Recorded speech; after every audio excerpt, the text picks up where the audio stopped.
got your red. Plug those.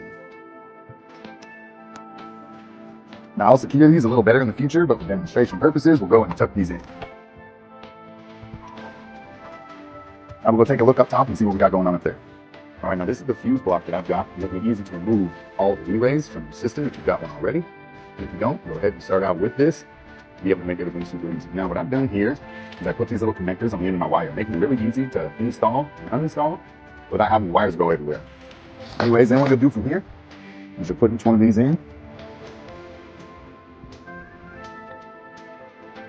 And it's as simple as that. Now we'll let you ready to power on.